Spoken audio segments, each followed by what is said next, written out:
بسم اللہ الرحمن الرحیم، السلام علیکم ورحمۃ اللہ وبرکاتہ۔ ناظرین، آپ کا ہوسٹ سید وقاص شاہ آپ کی خدمت میں حاضر ہوں پشاور سے پروگرام صوبائی سیاست کے ساتھ۔ ناظرین، اس پروگرام میں ہم خیبر پختونخوا کے حوالے سے بہت سارے مسائل ہیں، لیکن سب سے جو اہم مسئلہ ہے خیبر پختونخوا میں وہ بجلی کی لوڈ شیڈنگ کے حوالے سے ہے کہ خیبر پختونخوا میں بجلی کی شدید لوڈ شیڈنگ ہے، کارخانے بند ہیں، کاروبار بند ہے اور عوام بہت زیادہ پریشان صورتحال سے دوچار ہیں۔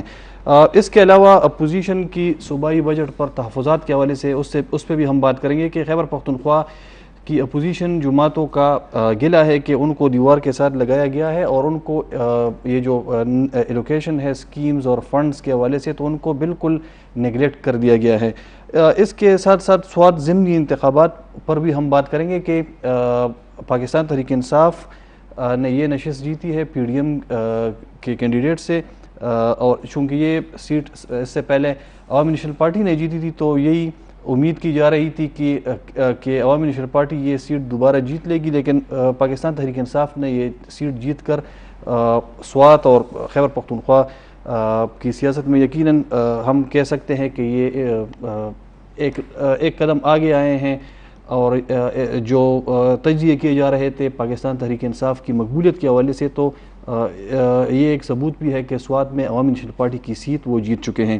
ناظرین، اس موضوع پہ یا ان موضوعات پر جو ہم نے دعوت دی ہے اپنے مہمان کرام کو، تو ان میں پہلے مہمان ہیں ہمارے ڈاکٹر سید اختر علی شاہ صاحب جو کہ تجزیہ کار ہیں اور سابق آئی جی خیبر پختونخوا اور سیکرٹری داخلہ خیبر پختونخوا رہ چکے ہیں۔ السلام علیکم۔ السلام علیکم۔ وعلیکم السلام۔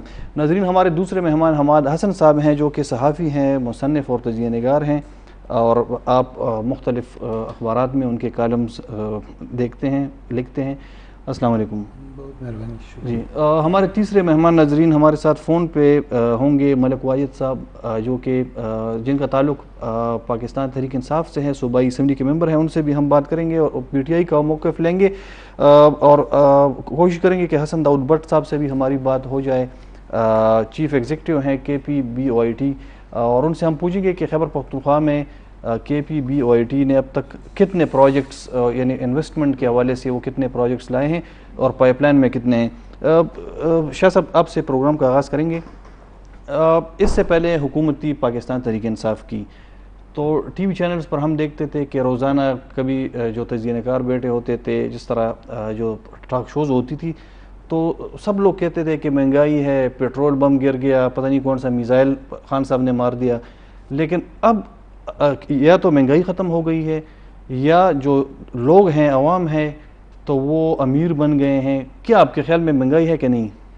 میں یہ کہوں گا کہ اب تک جتنے بھی بزنس پیجز آپ کسی بھی اخبار کے یا رسائل مثلا بزنس ریکارڈر وغیرہ یہ اٹھا کر دیکھ لیں جی، تو اس میں تو کوئی دو رائے نہیں ہو سکتی کہ افراط زر بہت زیادہ ہو گیا ہے، صحیح، اور اس کی وجہ سے لوگوں کی قوت خرید بھی بہت کم ہو گئی ہے، تو مہنگائی کا جن جو ہے وہ قابو سے باہر ہے، اس میں کوئی شک و شبہ نہیں۔ صحیح، لیکن جہاں تک آپ نے اب ٹی وی چینلز کی بات کی کہ وہاں پر اس کا تذکرہ زیادہ نہیں ہوتا، تو یہ بات اب میرے سمجھ سے بھی بالا تر ہے، میں قاصر ہوں، جی، یا شاید کوئی بیک چینل سے کوئی تار ایسے ہلائے جا رہے ہوں گے کہ وہ ٹی وی چینلز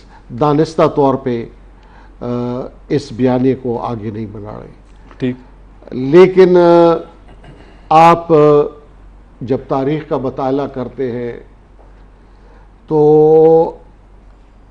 ایسے حالات دیکھنے میں آئے ہیں کہ بڑے عرصے تک لوگ خاموش رہتے ہیں، لاوا پکڑا ہوتا ہے، وہ مادہ جو اس کو ہم کہیں گے آتش گیر یا کمبسٹیبل میٹیریل وہ موجود ہوتا ہے، لیکن کوئی ایک خاص ایسے پھر واقعہ ہوتا ہے جس کی وجہ سے وہ پھر آگ بھڑک اٹھتی ہے۔ صحیح، تو مجھے تو آج یہ نظر آ رہا ہے کہ یہ خاموشی کو یہ نہ لیا جائے کہ لوگ تنگ نہیں ہیں، تنگ نہیں یا ہے، مہنگائی نہیں ہے، وہ فی الحال برداشت کر رہے ہیں، لیکن برداشت کی ایک حد ہوتی ہے، ایک وقت آئے گا کہ لوگ بھپر جائیں گے، سڑکوں کے اوپر ہوں گے، تو وہ جو سامنے آئے گا اشرافیہ جس کو ہم کہتے ہیں، انقلاب فرانس آپ کے سامنے ہے، روس کا انقلاب آپ کے سامنے ہے، ایران کا انقلاب آپ کے سامنے ہے، تو دنیا میں یہ انقلابات برپا ہوئے ہیں.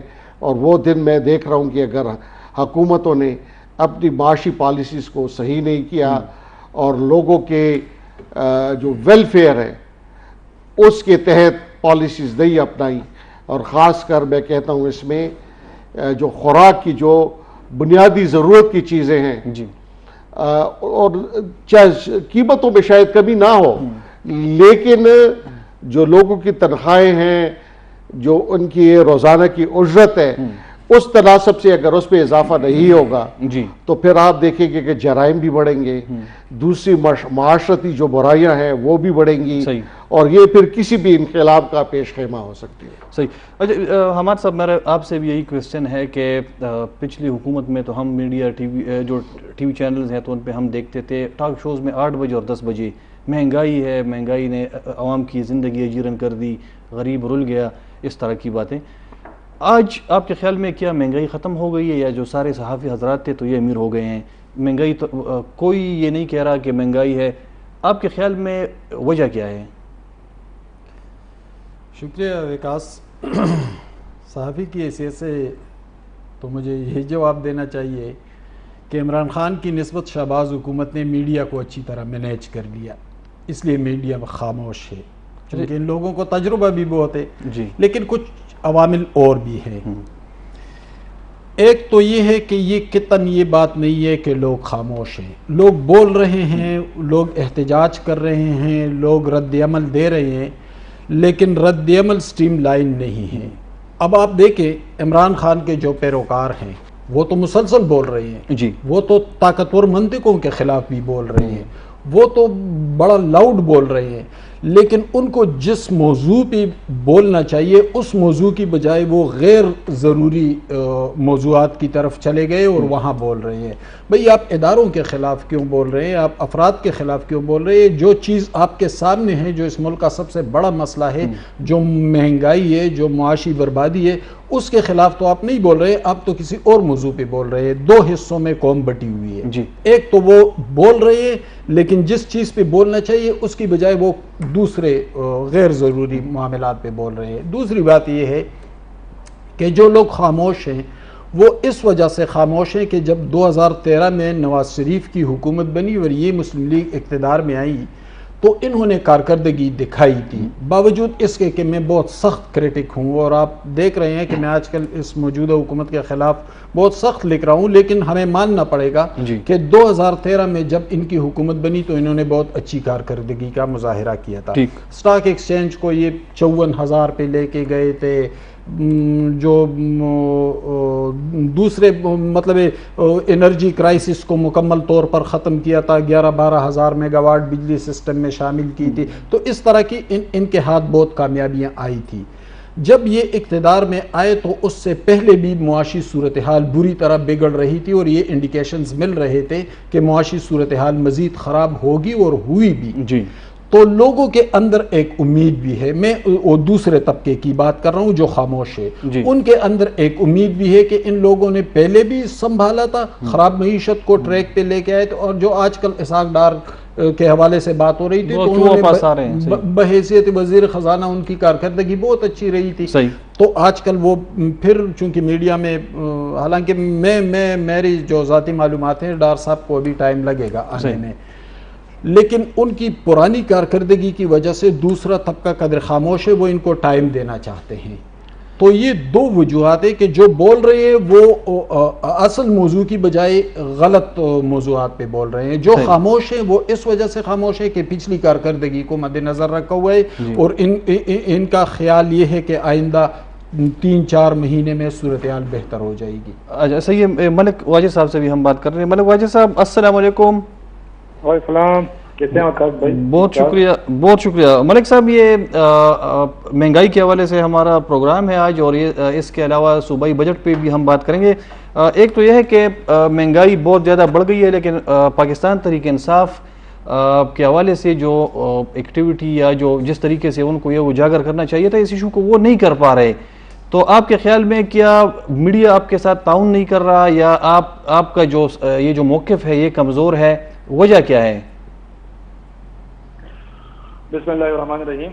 وقت بھائی میں آپ کا شکریہ ادا کرتا ہوں، سب کو سلام کرتا ہوں جو بھی میرے بھائی ہیں یہاں پہ بیٹھے ہیں. دیکھیے وقاص بھائی، بات یہ ہے کہ جو جس بنیاد سے یہ لوگ آئے تھے اور یہ شور ڈال رہے تھے کہ یہ حکومت جو ہے تحریک انصاف کی یہ ناکام چل رہی ہے اور ان سے جو مہنگائی کنٹرول نہیں ہو رہی، جب یہ لوگ حکومت میں آ گئے، اب یہ جو ہے جو انفلیشن تھا اب وہ 9 سے 24%، 25% تک پہنچ گئے. تو ہم اس کے حوالے سے تو ہم احتجاج کر رہے ہیں. اس سے پہلے بھی ہم نے احتجاج کیا تھا. اب سیٹرڈے کو جو ہے انشاءاللہ پھر دوبارہ احتجاج ہوگا اور خان صاحب اس کو لیڈ کر رہا ہے اسلام آباد میں پریڈ گراؤنڈ میں. ہم تو پورے طریقے سے جو ہے اس کی مخالفت بھی کر رہے ہیں اور اچھی طریقے سے اس کو جو ہے جو عوام کی زبان ہے وہ ہم میڈیا کے سامنے پیش کر رہے ہیں. لیکن میرا گلہ ہے میڈیا سے اسی طرح سے جو ہے جس طرح عوام کی جذبات ہے، جو فیلنگز ہے، وہ اس طرح سے پیش نہیں کرے جس طرح پیش کرنا چاہیے تھا. ہم جب حکومت میں تھے تو اس ٹائم جو ہے میڈیا جو ہے وہ ہمیں جو ہے بہت زیادہ ٹف ٹائم دے رہی تھی. ٹھیک ہے جی. ابھی جو ہے مجھے اس طرح فیل ہو رہا ہے کہ اب میڈیا ان لوگ کے ساتھ جو ہے مطلب وہ اتنا سختی نہیں کر رہی. میڈیا آپ کے خیال میں میڈیا تھوڑا سا نرم ہے ان کے ساتھ؟ جی بالکل. تو یہی تو میں آپ سے پوچھنا چاہ رہا ہوں کہ وجہ کیا ہے کہ آپ کی جو میڈیا ٹیم تھی وہ کمزور تھی یا وہ نہیں کر یعنی ان کی جو میڈیا اسٹریٹجی یا پالیسی تھی تو وہ اچھی نہیں تھی، اور یہ جو شہباز شریف صاحب کی ٹیم ہے تو یہ اچھی ہے؟ بات یہ ہے جی ایکچولی جو ہمارے اتنے حکومت میں اتنا ٹائم نہیں ہوا، ہمارے جو طاقت ہے ان چیزوں میں اتنا ہے نہیں جتنا ان لوگوں کا ہے، اور ان لوگوں کا ایک تعلق ہے ان لوگوں کے ساتھ، ایک پرسنل ریلیشن رکھے ہوئے ہیں. تو یہ تو پھر اس طرح ہو جاتا ہے کہ پھر ہماری بات جو ہے وہ دب جاتی ہے. تو ہم تو اپنے پورے طریقے سے جو ہے ہم پیش کریں، عوام کی جو جذبات ہے، فیلنگس ہے، وہ ہم پیش کر رہے ہیں، لیکن وہ اس طرح سے پیش نہیں ہو رہی.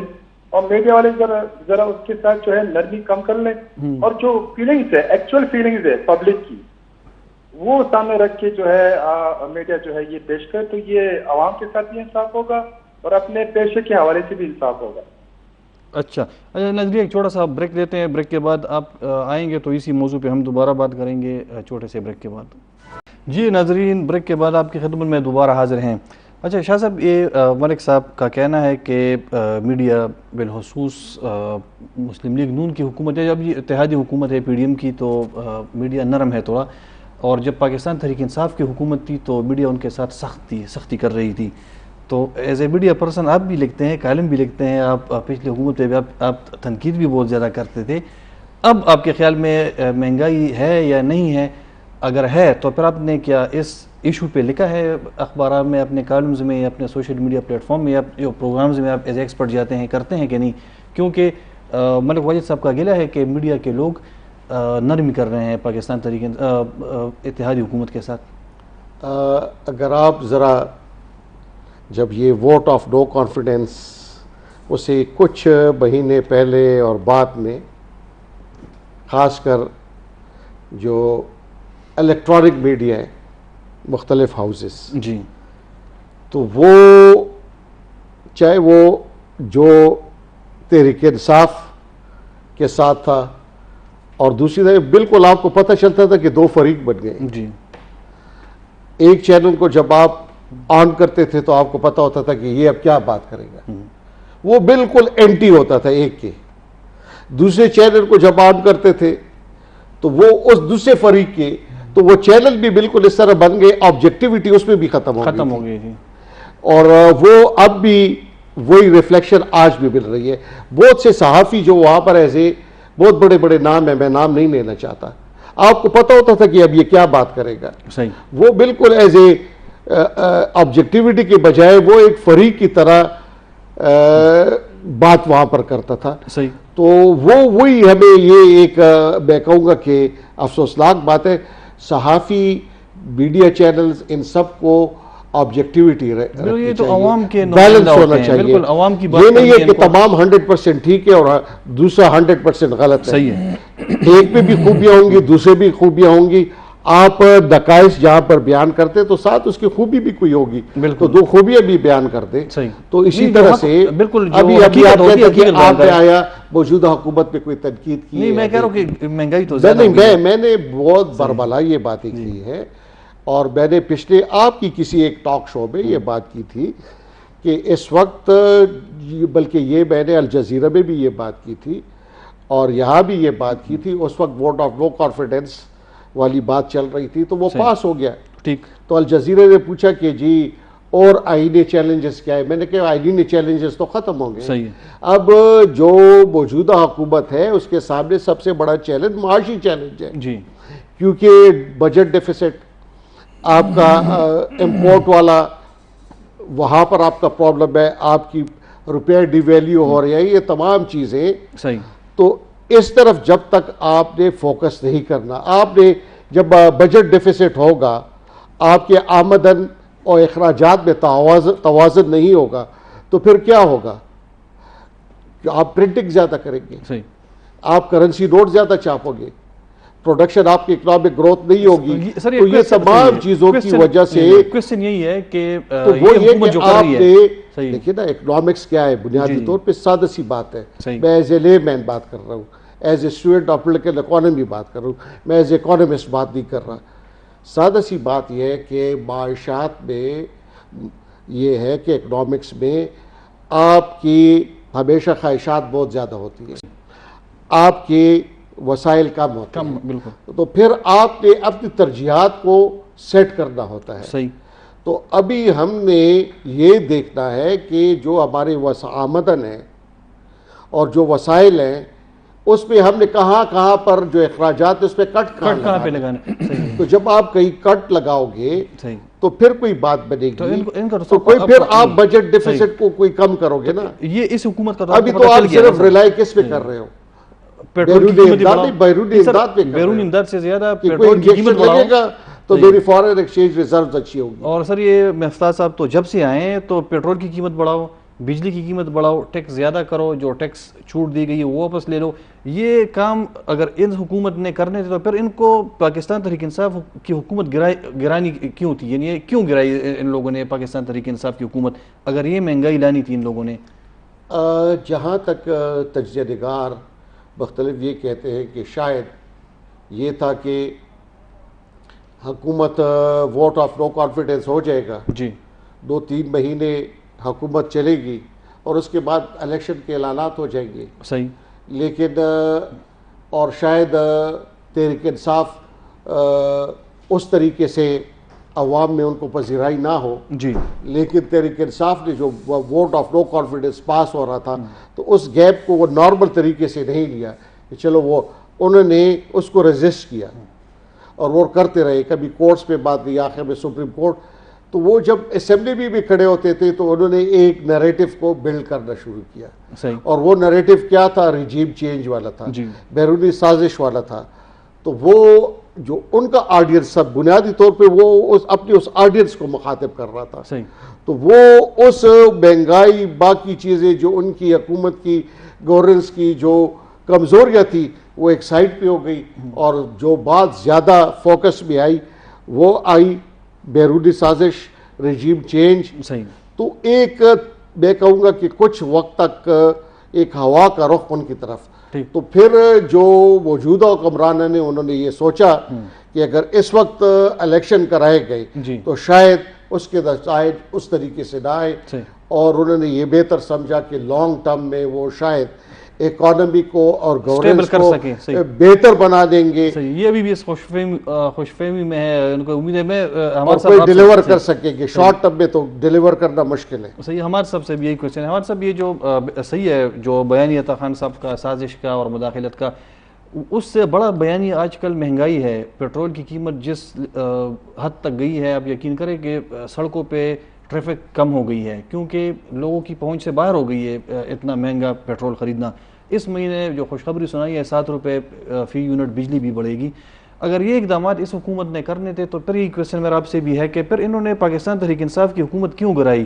اگر یہ جو کہ اب کہہ رہے ہیں کہ حالات اتنے خراب تھے تو ان کو کرنے دیتے، وہ جو مہنگائی اگر انہوں نے زیادہ کی ہوتی تو پھر ان کے گلے پڑتا. اب تو ساری مہنگائی اس حکومت کے گلے آئی ہے اور یہ اس سے عہدہ برا بھی نہیں ہو سکتے، اس سے انکار بھی نہیں کر سکتے، کیونکہ عوام تو یہی کہتے ہیں کہ خان صاحب کی حکومت میں جو پیٹرول کی قیمت تھی 150 روپے تھی، اب 233 پہ لے آئے.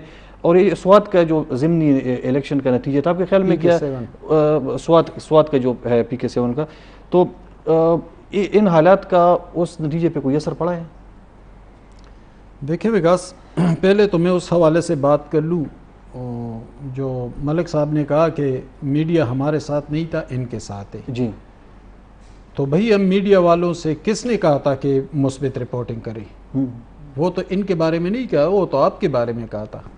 ہمارے کالم روکے جاتے تھے، ہمارے خبریں روکی جاتی تھی. کون روکتا تھا، کس کے لیے روکتا تھا؟ تو یہ کم از کم یہ گلہ ان کا بے جا ہے. صحیح. آپ کو جتنا سپورٹ کیا گیا شاید ہی پاکستانی تاریخ میں کسی سول گورنمنٹ کو اتنا سپورٹ کیا گیا ہو، بلکہ میڈیا ابھی تک آپ کو سپورٹ کر رہا ہے، باوجود اس کے کہ آپ کی کارکردگی بالکل زیرو رہی. جی. اور بہت تباہی پھیلی آپ کی حکومت میں اور اس کو اب بھگت رہے ہیں. اب لیکن آپ کو جن لوگوں نے ریپلیس کیا وہ آپ سے بھی زیادہ گئے گزرے ہیں. اب دیکھیں مہنگائی آ گئی ہے. چلو کوئی یہ کہے کہ بھائی پوری دنیا میں افراط زر کا مسئلہ ہے، پوری دنیا میں مہنگائی آ گئی ہے، پاکستان میں بھی آ گئی، لیکن پوری دنیا اس طرح مینیج نہیں کر رہی ہے جس طرح پاکستان کر رہا ہے. مفتاح اسماعیل روز ٹائی لگا کے آ کے ٹی وی پہ بیٹھ جاتا ہے اور کہتا ہے میں نے اتنے ٹیکس لگائے، میں پیٹرول کو اتنا اوپر لے گیا ہوں، میں نے بجلی یونٹ میں اتنا اضافہ کیا. بھائی آپ اضافہ کریں، لیکن یہ صرف آپ لا کے عوام کے سر پر ڈال رہے ہیں سارا. میں کچھ چیزیں بالکل واضح ہیں. چلے عمران خان کرپشن کے الزامات لگاتا تھا جو بیس لیس ہوتے تھے زیادہ تر، لیکن کچھ چیزیں تو بالکل واضح ہیں. ملک ریاض کو 450 ارب جو پیسے اس کے معاف ہوئے ہیں، جو لندن عدالت میں کیے تھے، وہ پیسے عمران خان نے معاف کر دیے تھے. کابینہ میں اس نے ان سے ایسی منظوری لے لی تھی ہوائی، اور وہ 450 ارب روپے ملک ریاض کو واپس کر دیے تھے. لے لے اس سے وہ پیسے اور عوام کو ریلیف دے دے اس سے. صحیح. دیکھیں اچھا، ملک ریاض سے پیسے لے سکتا ہے کوئی؟ اگر وہ یہی تو مسئلہ ہے، یہ حکومت لے سکتی ہے، یہی تو ہمارا رونا ہے. شہباز شریف صاحب لے سکتے ہیں ان سے پیسے؟ تو یہی تو ہم رو رہے ہیں، یہی تو ہم رو رہے ہیں. میں ایک چھوٹا سا بریک دیتا ہوں، بریک کے بعد آئیں گے تو اسی پہ بات کریں گے کہ ملک ریاض صاحب سے کون پیسے لے سکتا ہے. ملک ریاض صاحب چھوٹے سے بریک کے بعد. جی ناظرین، ویلکم بیک. ہم کوشش کر رہے ہیں کہ ملک واجد صاحب سے جواب لے لیں حماد صاحب کا جو کویسچن ہے کہ ٹھیک ہے اس حکومت کے ساتھ اگر میڈیا نرم ہے تو اس سے پچھلی جو حکومت تھی خان صاحب کی، وہ کہہ رہے ہیں کہ ان کے ساتھ بھی میڈیا نرم تھی اور باقاعدہ ہدایات آتی تھی، انسٹرکشنز آتی تھی کہ آپ نے مثبت رپورٹنگ کرنی ہے. تو یہ کویسچن میں ملک صاحب سے پوچھوں گا جیسے ہی ہمارا ان سے رابطہ ہوتا ہے. ہمارا رابطہ ان سے منقطع ہو گیا ہے. اچھا جی شاہ صاحب، یہ اس کے ساتھ ساتھ جو دوسرا مسئلہ ہے خیبر پختونخوا کے حوالے سے، امن و امان کی صورتحال بہت زیادہ خراب ہو گئی ہے. آج شمالی وزیرستان میں جو پولیو ورکرز پہ حملہ ہوا ہے، کل پشاور میں پشاور شہر کے سینٹر میں ہائی کورٹ کی بلڈنگ کے ساتھ ایک سربریدہ لاش ملی. اس سے عوام میں بہت زیادہ خوف و ہراس پھیل گیا تھا. اس کے علاوہ آئے دن بہت زیادہ جو چوری کے واقعات ہوتے ہیں، ڈاکے پڑتے ہیں، لوگوں کو بتے اور ایکسٹورشن کے لیے جو چٹ آتی ہے یا کالز آتی ہیں وہ بھی ختم نہیں ہو رہی. تو آپ کے خیال میں کیا صوبائی حکومت امن و امان کو قائم کرنے میں ناکام ہو چکی ہے ابھی؟ میں یہ سٹیٹمنٹ تو بہت ہی میرے نظر میں جی سویپنگ ہوگا کہ میں یہ کہہ دوں کہ صحیح، یعنی صورتحال خراب ہے. اگر یہ ہم کہیں کہ کیا امن و امان کی صورتحال خراب ہے کہ اسٹریٹ کرائم ہو رہی ہیں جی، اس پہ کچھ حد تک اضافہ ہوا ہے. موبائل سنیچنگز کے واقعات ہیں. ایک تو مجھے خود ذاتی طور پہ اس لیے پتہ چلتا ہے کہ اکثر لوگوں کے جب ایسے واقعات ہوتے ہیں مجھ سے رجوع کرتے ہیں، مجھے کہنا بھی پڑتا ہے جی. اور حال ہی میں چمکنی کے علاقے یہاں پر پہاڑی پورہ کے پاس ایک پروفیسر صاحب سے بھی موبائل بھی چھینا گیا اسے، اور جو انہوں نے تفتیش کی ٹریس کیا، لیکن وہ اب موبائل جو ٹریس کیا تو افغانستان کے ایک علاقے میں وہاں پر اس کو پایا گیا. صحیح. جہاں تک اب بھدے کی باتیں ہیں تو اس میں بھی پھر افغان سے میں استعمال ہو رہی ہیں. تو لیکن ساتھ ساتھ میں ہمیشہ ایک بات یہ کہتا ہوں کہ اگر اس کا ایک سرا افغانستان میں ہے تو دم اس کی یہاں پر ضرور ہوگی. جی. کیونکہ جو یہاں پر ایکچول کام کر رہے ہیں وہ تو یہیں پر ہے. یا کسی شخص سے اگر بتا مانگا جا رہا ہے تو کوئی نہ کوئی تو اس کی نشاندہی کر رہا ہے. تو اس کے لیے لازمی طور پر ضروری ہے کہ پولیس اپنے جو نیٹ ورک ہے اس کا, انٹیلیجنس گیدرنگ کا اور معلومات کا, اس کو بہتر کرے.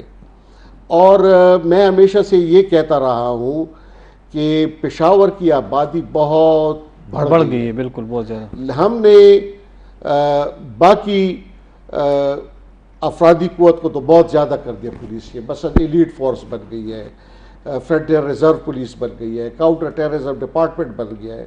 30,000 سے ہم 1 لاکھ سے اوپر چلے گئے.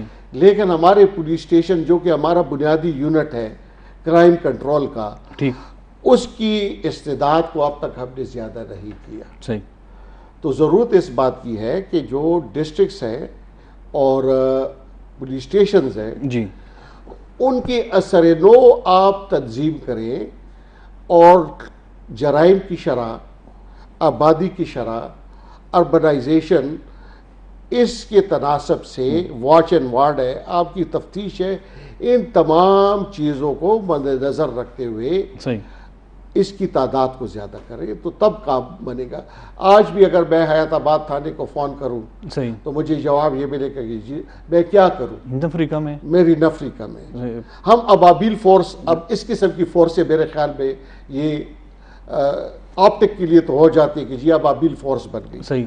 لیکن یہ آپ پیرالل جتنی بھی بناتے جائیں گے ایک تو اس کے اوپر سپرویژن پھر مشکل ہو جاتی ہے. ٹھیک. وہ پھر آخر میں وارداتیے بن جاتے ہیں. صحیح. وہ اور چیزوں پہ ان کا کوئی اسمگلنگ کی چیز جا رہی ہے, دوسری جا رہی ہے, اس پہ ان کی زیادہ نظر ہوتی ہے بجائے اس کے کہ وہ کرائم کنٹرول کی طرف. تو بنیادی چونکہ ایس ایچ او ذمہ وار ہوتا ہے کرائم کنٹرول کا اپنے علاقے میں, تو فوکس ہمارا پولیس اسٹیشن ہونا چاہیے. وہ نہیں ہے, اس وجہ سے یہ مسائل اربن کرائم خاص کر زیادہ ہو رہا ہے. اور میں اس کی مثال دوں گا, مردان کو یہ ایز اے ماڈل رکھیں. صحیح. چونکہ میں خود جب ڈی آئی جی مردان تھا تو اس وقت حیدر خان ہوتی کو میں یہ کریڈٹ دوں گا کہ میں نے جو پیکیج بنایا مردان کو, اس میں نے یہ تمام چیزوں کو مد نظر رکھا کہ جو ہماری واچ اینڈ وارڈ, جو ہمارا تفتیش, ٹریفک پوائنٹس, ہر ایک چیز کو ہم نے کیلکولیٹ کیا.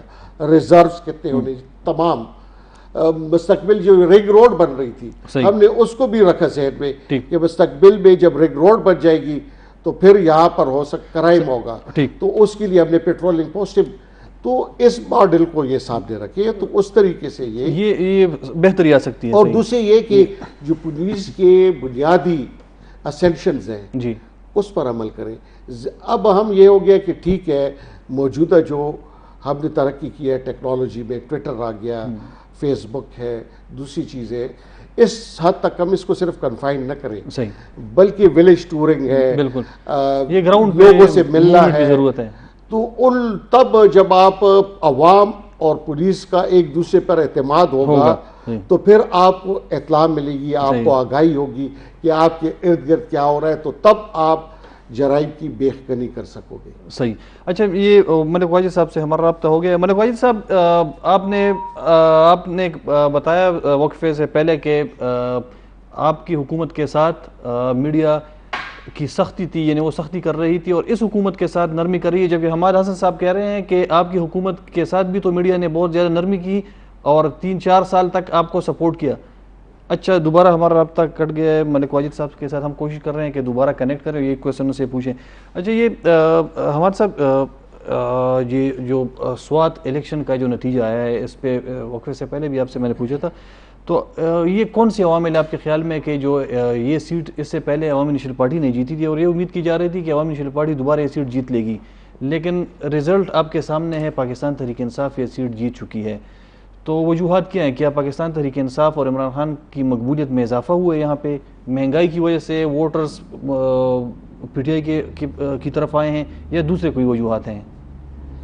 دیکھیں وکاس، مقبولیت میں اضافہ وہ الگ چیز ہے، لیکن اس پہ کچھ دن پہلے میں نے اپنے کالم میں اس کا ذکر بھی کیا تھا کہ عمران خان کی مقبولیت دو منطقوں میں اس وقت زیادہ ہے جی۔ ایک تو جو ڈیموٹ ایریاز ہیں جو بہت پسماندہ ہے، اور اس کی سب سے بڑی مثال یہ ہے کہ جب بی ڈی پولز ہوئے کے پی میں تو جو ترقی یافتہ اور کمیونیکیٹڈ علاقے تھے، پشاور، نوشہرہ، مردان، یہ سارے کوارٹ، تو وہاں پہ جے یو آئی لیڈ کر گئی تھی، جو اپوزیشن کی تقریباً سب سے بڑی جماعت تھی کے پی میں۔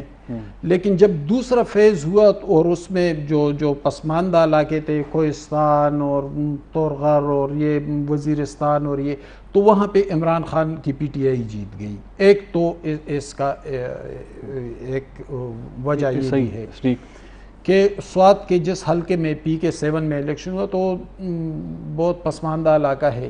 دوسری بات یہ کہ گورنمنٹ کے پی میں ان کی اور عمومی طور پر جہاں پہ گورنمنٹ ہو تو وہاں وہ ضمنی الیکشن وہ جیت جاتے ہیں، ان کے پاس اتنے وسائل ہوتے ہیں، سول انتظامیہ ہوتی ہے، بہت سارے عوامل ہوتے ہیں جو اس کو سپورٹ کرتی ہے۔ لیکن میرا جو پہلا نقطہ ہے، میں اس کی طرف میرا زیادہ وزن ہے، میں اس کو زیادہ سپورٹ کرتا ہوں، کیونکہ جب پنجاب میں 15 ضمنی الیکشن ہوئے تو اس وقت پی ٹی آئی کی حکومت تھی پنجاب میں، عثمان بزدار وزیر اعلیٰ تھے، لیکن 15 میں سے 14 اپوزیشن والے جیت گئے تھے، تو گورنمنٹ کا اتنا اثر نہیں ہوتا، ایک مخصوص نیچر ہوتا ہے ووٹر کا، اور یہاں پہ چونکہ گورنمنٹ بھی ان کی تھی اور پسماندہ علاقہ بھی ہے، پسماندہ علاقہ یا ایلیٹ کلاس، ان دو حلقوں میں عمران خان کا اثر زیادہ ہے، چونکہ یہ پسماندہ علاقہ تھا تو یہاں ظاہر انہوں نے جیتنا تھا۔ اچھا، میں چھوٹا سا بریک لیتا ہوں، اس کے بعد پھر آئیں گے۔ تو یہی کوشچن اس کے جو عمران خان صاحب کے جو جلسے تھے یہاں پہ، انہوں نے بڑے جلسے کیے، تو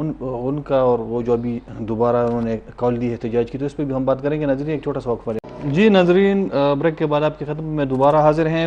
ہم کوشش کر رہے ہیں کہ حسن داؤد بٹ صاحب، چیف ایگزیکٹو کے پی بی او ٹی، ان سے ہم بات کریں انویسٹمنٹ کے حوالے سے کہ اب تک وہ کتنے پروجیکٹس خیبر پختونخوا لانے میں کامیاب ہو چکے ہیں، اور جو پروجیکٹس پائپ لائن میں ہے تو ان پہ بھی ہم ان سے ہم رائے لیں گے اور ان سے پوچھیں گے کہ کتنی انویسٹمنٹ ایکسپیکٹڈ ہے خیبر پختونخوا میں۔ ہم کوشش کر رہے ہیں کہ بٹ صاحب سے ہمارا رابطہ ہو۔ جی اچھا، کوشش کر رہے ہیں ناظرین، ابھی تک ہمارا رابطہ نہیں ہو رہا۔ اچھا حمد صاحب، یہ جو جلسوں کے حوالے سے عمران خان صاحب نے جو جلسے کیے، پشاور سے ان کا سب سے پہلا جو جلسہ تھا تو بہت زیادہ لوگ آئے تھے، پھر اس کے بعد جو مردان، اس طرح بنیر، جہاں پہ بھی گئے وہ تو بہت زیادہ لوگ ان کے جلسے میں آئے۔ تو آپ سمجھتے ہیں کہ ابھی بھی خیبر پختونخوا میں پاکستان تحریک انصاف کی مقبولیت ہے؟ اور یہ کوشچن میں آپ سے جواب لوں گا، لیکن بٹ صاحب سے ہمارا رابطہ ہو گئے ہیں تو ہم تھوڑا سا ان سے پہلے لیتے ہیں، اس کے بعد پھر آپ کے پاس آتے ہیں۔ بٹ صاحب السلام علیکم۔ سر وعلیکم السلام سر، کیسے ہیں آپ؟ ٹھیک ہے سر، بہت شکریہ۔ اچھا سر، یہ جو خیبر پختونخوا میں انویسٹمنٹ کے حوالے سے جو آپ کا ادارہ ہے کے پی بی او آئی ٹی، تو اس حوالے سے آپ کے جو اقدامات ہیں، آپ کی جو کوشش ہے، تو ان حوالے سے میں آپ سے پوچھوں گا کہ اب تک کتنی انویسٹمنٹ آپ لا چکے ہیں خیبر پختونخوا، کون سے پروجیکٹس آپ یہاں پہ شروع کر چکے ہیں اور کون سے مزید پائپ لائن میں ہیں؟ جی شکریہ بہت بہت۔ آئی تھنک ہمیشہ کی طرح آپ نے پازیٹیو چیزوں کو اجاگر کرتے ہیں، اور اس دفعہ بھی آپ نے موقع دیا کہ ہم انویسٹمنٹ کے لحاظ سے، میں دو چیزیں آپ سے لاسٹ ٹائم جب میری ملاقات ہوئی تھی تو ہم نے یہ ہائی لائٹ کیا تھا کہ چونکہ اس وقت کووڈ آیا تھا تو ہمارے پاس ایک ٹائم تھا کہ یا تو ہم انویسٹمنٹ وائز ریلیکس کرتے یا پھر ایسے انیبلنگ انوائرمنٹ کے پی میں کریٹ کرتے جس کے اندر انویسٹمنٹ ہم نے اسپیشلی 2020 اور 2021 میں ایک پورا بیس کریٹ کیا جس کے اندر ہم نے ڈیجیٹائزیشن، ڈپارٹمنٹس کو کنیکٹ کرنا، ایک نو این او سی کی طرف لے کے جانا جس کا فرسٹ اسٹیپ ہم نے کمپلیٹ کر لیا ہے۔ یہ دیکھنا کہ کتنے ٹیکس، کتنے ریگولیشنز، کتنے انسپیکشنز ڈپلیکیشن ہے، ریڈنڈنٹ ہے، کس طرح ہماری بزنس کمیونٹی کو ڈبل ٹیکسیشن تو نہیں ہو رہی، یہ پروسیس ہم نے کمپلیٹ کیا، اور اس کے بعد ہم نے فائنانس کو ریکمنڈیشن دی جو پچھلے فائنانس بل میں اور اس دفعہ ان کو کیٹر کیا گیا، جس میں سے ایک میجر یہ تھا کہ پراپرٹی ٹیکس اس دفعہ انہوں نے اس پہ کیا ریڈکشن کی، اسپیشلی انڈسٹریل اسٹیٹس کے اندر. جب ہم نے یہ کام کر لیا تو، اور دوسرا مجھے جو سب سے اچھی سپورٹ ملی وہ یہ ملی کہ جو حقلہ ڈی آئی خان روڈ بنی جو اسلام آباد سے پہلے کنیکٹ کرتی ہے، اس نے بہت ایک پازیٹیو نیریٹو کیا اسپیشلی ڈی آئی خان کے لحاظ سے. اور پچھلے 1 سال کے اندر سر اس سب چیزوں کے بعد ڈی آئی خان کے اندر 2 پرائیویٹ فرم بڑی انٹرپرائزز جنہوں نے موو کیا ہے سیمنٹ میں. ایک نے ایس سی جی 600 ایکڑ کا ایکوائر کر کے ادھر ایس سی سی کر رہے ہیں، ایس سی جی بنا رہے ہیں، جو کہ ہماری جو پروونشل چیز ہے اس نے اپروو کر کے فیڈرل بورڈ آف اپروول کو بھیج دیا ہے، اور جیسے ہی پرائم منسٹر وہ کریں گے تو اس میں ہوگا. دوسرا پھر فاطمہ گروپ نے ایک ابھی 330 ایکڑ پہ ایک اور ایس سی جی انہوں نے آئے اور انہوں نے انویسٹمنٹ کی. تو یہ تو 2 میجر لوکل ہوں. اس کے علاوہ جو ہم نے روڈ شو کیا اس میں 2 ایریاز بلکہ 3 ہے وڈ سے جس میں بہت زیادہ لوگوں نے انٹرسٹ شو کیا، اور میں آپ اس کو فالو کر لیں گوگل کے اندر. کے پی کا جو 1 منتھ تھا ایکسپو کا، اس کے اندر سب سے زیادہ پروموشن ہوئی، سب سے زیادہ لوگوں نے پارٹیسپیٹ کیا انویسٹمنٹ کانفرنس میں. تو اس کے اندر ہمارے پاس ایک ہائیڈروجن مطلب پانی سے ہائیڈروجن اور انرجی کریٹ کرنے کا پروجیکٹ، جس پہ پہلے ایم او یو سائن ہوا تھا دبئی میں اور ابھی ایل او آئی سائن ہو گیا. اس کے علاوہ کے پی ایزمک جو اسپیشل اکنامک زونز ہیں ان کے، اسپیشلی درابند ایس سی جی کے لحاظ سے، ان پہ سولرائزیشن کا جو پہلے ایم او یو سائن ہوا اب ایل او آئی ہو گیا. اور اب الحمدللہ ایک اور بھی میں بات یہاں پہ بتاتا چلوں کہ کے پی بورڈ آف انویسٹمنٹ، چونکہ کے پی اسپیشل اکنامک زون اتھارٹی بھی ہے، تو ابھی اس کے میں سیکٹری اور سی اے ہوں اور سی ایم صاحب اس کے چیئرمین. ابھی ہم نے درابند کا ایس سی جی بھی اپروو کرتے ہوئے اور جو ٹرینڈ ڈی آئی خان میں دیکھتے ہوئے اس کو ہم نے بورڈ آف اپروولز کو بھیج دیا. اور اس دفعہ سعودیز جب آئے تھے انہوں نے درابند کے اندر خاص طور پہ انٹرسٹ لیا، especially agri based special economic zone یا ایگری بیسڈ کوپریٹ فارمنگ میں انہوں نے بہت زیادہ انٹرسٹ. تو پہلے 1 سال جو کووڈ کا تھا ہم نے انیبلنگ انوائرمنٹ کریٹ کیا، چاہے وہ لوکل گورنمنٹ ہو، چاہے وہ ہاؤسنگ ہو، چاہے وہ ایون کہ اگر آپ ہماری ویب سائٹ میں جائیں تو اب وہ انڈیکیٹ کرتی ہے کہ کون سی ہاؤسنگ سکیمز اپروو ہیں، کون سی نان اپروو ہے اور کون سی اپروول کے پروسیس میں. ہم نے اپنی ویب سائٹ ڈیجیٹائزیشن، اس کے نتیجے میں الحمدللہ اب انویسٹمنٹ آنا شروع ہو گئی ہے. کوک آیا جو ہتار کے پاس، کوک پہلی دفعہ انٹرنیشنل بیوریج کمپنی یہاں پر آئی. اس کے علاوہ رشاکئی کے اندر سینچری اسٹیل تو چلے پہلے بھی تھی، ہم بات کرتے تھے، لیکن 14 انٹرپرائزز نے پچھلے 1 سال کے اندر وہاں پر تقریباً 60% جو فرسٹ فیز میں ہم نے لانچ کیا تھا 300 ایکڑ، اس کے اندر یہ فرسٹ فیز کے اندر یہ تقریباً 80% ہمارا رشاکئی کے اندر پاپولیشن کی طرف جا رہا ہے. صحیح بہت شکریہ حسن داؤد بٹ صاحب. ناظرین، حسن داؤد بٹ صاحب سی او ہیں خیبر پختونخوا کے پی بی او آئی ٹی کے. ان سے ہم نے معلومات اسی لیے لینی چاہیے کہ تاکہ آپ کو یہ معلوم ہو سکے کہ خیبر پختونخوا میں جو انویسٹمنٹ کے لیے جو فضا ہے وہ کس حد تک سازگار بنائی جا رہی ہے.